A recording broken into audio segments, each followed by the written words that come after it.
হরে কৃষ্ণ। ওং নমো ভাগবতে বাসুদেবায় নমো। শ্রীমদ্ ভাগবত পুরাণের দশম স্কন্ধের অষ্টম অধ্যায়, শ্রীকৃষ্ণ বলরামের নামকরণ সংস্কার ও বাল্যলীলা। যদুবংশীয়দের কুলপুরোহিত ছিলেন মহা তপস্বী গর্গাচার্য। বসুদেবের প্রেরণায় তিনি একদিন নন্দরাজের ভোজভূমিতে এসে উপস্থিত হলেন। তাকে দেখে নন্দ অত্যন্ত প্রীত হয়ে উঠে দাঁড়ালেন। তাকে প্রণাম করে ভগবত বুদ্ধিতে তার পূজা করলেন। যথাবিধি তার আতিথ্য সংস্কার সম্পন্ন হলে তিনি সুখাসনে উপবিষ্ট হলেন। তখন মধুর বাক্যে তার অভিনন্দন করে নন্দ তাকে বললেন, হে ব্রাহ্মণ, আপনি তো পুণ্যকাম, আমি আপনার কোন সেবায় লাগতে পারি? আমাদের মতো গৃহস্থের ঘরে আপনার মতো মহাত্মাদের পদার্পণই তো পরম মঙ্গলের কারণ। নন্দ মহারাজ আরও বললেন, প্রভু, যে জ্যোতিষশাস্ত্রের দ্বারা অতীন্দ্রিয় তত্ত্ব তথা অতীত ভবিষ্যতের গর্ভে নিহিত বিষয়সমূহ সাক্ষাৎভাবে জানা যায়, আপনি তার রচয়িতা। আপনি ব্রহ্মবিদগণের মধ্যে শ্রেষ্ঠ। দয়া করে আপনি এই বালক দুটির নামকরণ সংস্কার সম্পাদন করুন। অর্থাৎ নন্দ মহারাজ গর্গাচার্যকে শ্রীকৃষ্ণ এবং বলরামের নামকরণের কথা বললেন। গর্গাচার্য নন্দ মহারাজের কথা শুনে বললেন, নন্দরাজ, দেখো, আমাকে সব জায়গাতেই লোকে যদুবংশের আচার্য বলেই জানে। এখন আমি যদি তোমার পুত্রের সংস্কার অনুষ্ঠান করি, তাহলে লোকে তাকে দেবকীর পুত্র বলেই মনে করবে। কংসের বুদ্ধি সর্বদাই পাপ পথেই চলে। আবার তোমার সঙ্গে বসুদেবের অত্যন্ত ঘনিষ্ঠ বন্ধুত্ব আছে। দেবকীর কন্যার অর্থাৎ যোগমায়ার মুখ থেকে যখনই কংস শুনেছে যে তার নিধনকর্তা অন্য কোথাও জন্মেছে, তখন থেকেই তার মাথায় এই চিন্তাই ঢুকেছে যে দেবকীর অষ্টম গর্ভের সন্তান কোনো মতেই কন্যা হতে পারে না। এখন আমি যদি তোমার পুত্রের নামকরণ সংস্কার কর্ম করি এবং তার ফলে কংস একে বসুদেবের পুত্র মনে করে হত্যা করে, তাহলে আমার দিক থেকে বড়ই অন্যায় হবে।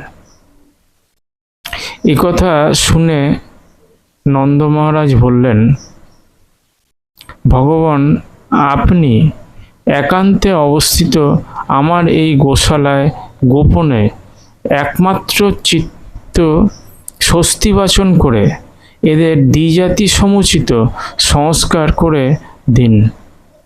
অন্যদের কথা দূরে থাক, আমার নিজের আত্মীয় স্বজনেরাও এই ঘটনার কথা জানতে পারবে না।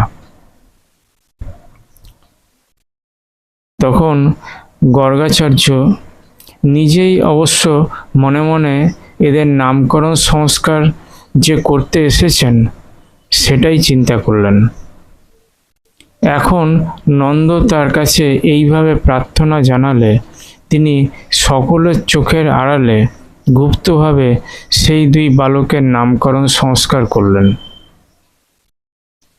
গর্গাচার্য নন্দ মহারাজকে বললেন, এই বালক রোহিণীর পুত্র, সুতরাং রৈহিণেয় নামে একে অভিহিত করা যায়। অর্থাৎ বলরামের কথা বললেন। নিজের আত্মীয় স্বজন, বন্ধু বান্ধব সবাইকেই এ নিজ গুণে আনন্দিত করবে। এর জন্য এর নাম রাম নামে আখ্যাত করা যেতে পারে। শারীরিক বল প্রচণ্ড হওয়ার জন্য এর অপর একটি নাম হবে বল। যদুবংশীয় এবং তোমাদের মধ্যে এ কোনো রকম ভেদ সৃষ্টি করবে না।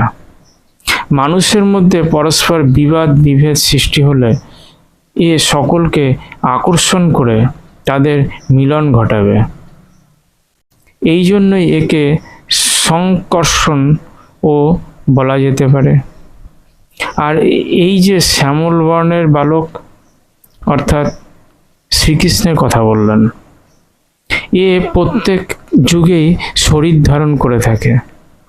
পূর্ব যুগেও এ শুক্ল, রক্ত, পীত এই তিনটি বর্ণ গ্রহণ করেছিল। বর্তমানে কৃষ্ণ বর্ণ ধারণ করেছে, সুতরাং এর নাম কৃষ্ণ।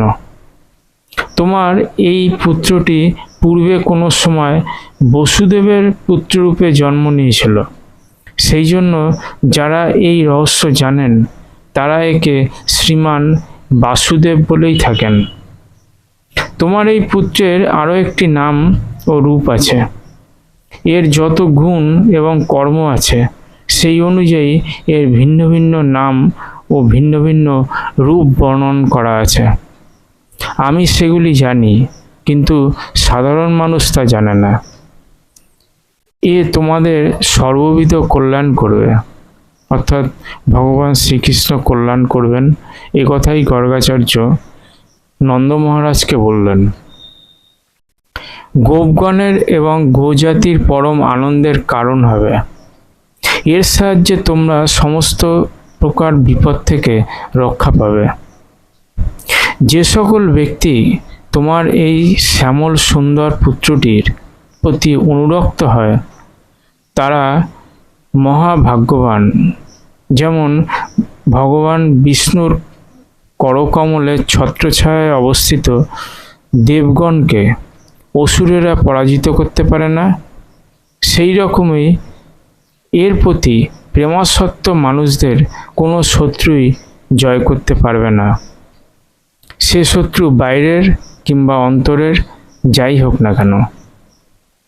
নন্দ মহারাজ গুণ, শ্রী, সম্পদ, কীর্তি, প্রভাব যে কোনো দিক থেকেই বিচার করা যাক না কেন, তোমার এই পুত্রটি সাক্ষাৎ ভগবান নারায়ণেরই সমান।